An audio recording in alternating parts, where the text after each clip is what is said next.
మన ప్రభువును రక్షకుడైన యేసుక్రీస్తు ప్రశస్త నామంలో మీ అందరికీ నా వందనాలండి. మనలను ఆధ్యాత్మికంగా బలపరిచే అనుదిన ఆత్మీయ ఆహారము. యెహోవా కొరకు నేను సహనముతో కనిపెట్టుకుంటుని, ఆయన నాకు చెవియొగ్గి నా మొర్ర ఆలకించెను. 40వ కీర్తన మొదటి చరణం. ప్రియులారా, కనిపెట్టుట లేక ఎదురు చూచుట అనేది ప్రార్థనలో ఒక భాగము.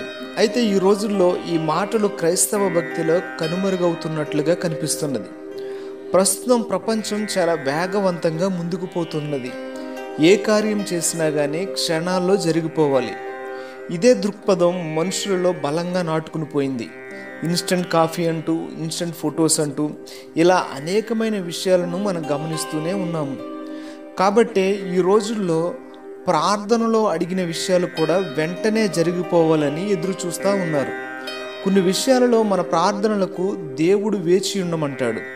విశ్వాసము కలిగిన వారు దేవుని కార్యాల కొరకు కనిపెడతారు. అయితే విశ్వాసం లేని వారు అడ్డదారులలో వెళ్ళి సంపాదించుకోవాలని ప్రయత్నించి మరిన్ని చిక్కుల్లో పడతా ఉంటారు.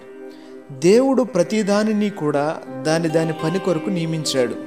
అలాగే ప్రతిదానిని తగిన సమయములో మనకు అనుగ్రహిస్తాడు.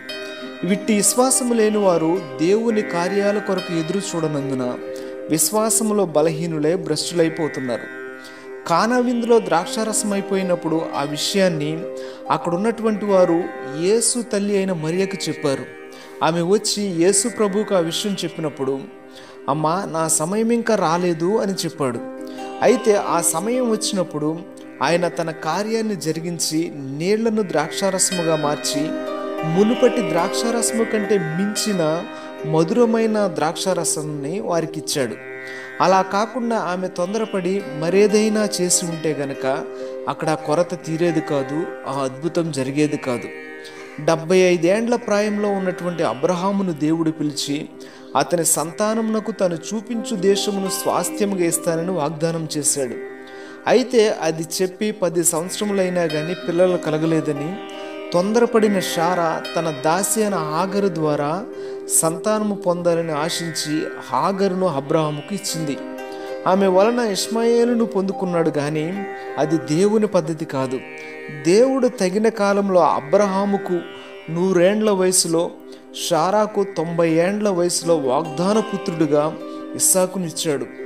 అతడు వారికి నవ్వు కలుగజేశాడు.